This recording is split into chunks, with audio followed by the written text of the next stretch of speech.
In this tutorial, I am going to show you how to install Oracle 19c on your Windows. Visit the Oracle website and navigate to the download section.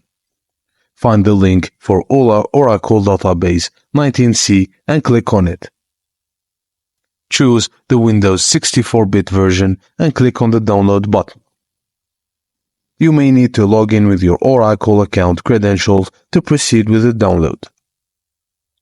Next, once the download is complete, navigate to your C drive and create a new folder named Oracle C and paste the downloaded zip file into this folder.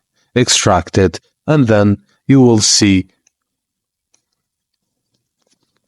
the setup file. Double-click on the setup icon to run the installation process. If prompt, confirm the action to grant any necessary permissions. During the installation process, select the default option to create and configure a single instance database. Choose the appropriate settings such as desktop class and the type of account to use.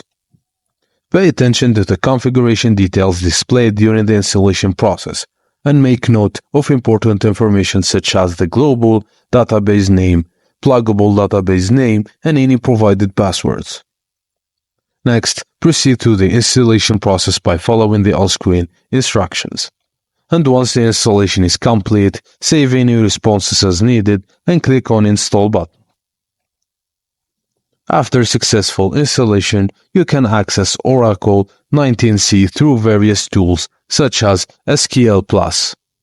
Open Command Prompt and log in using SQL+ with the appropriate credentials to verify the installation. And congratulations, you have successfully installed Oracle 19c on your Windows system. Consider subscribing to the channel if this video was helpful. Thank you for watching, and please share it for your friends so they can know how to do it.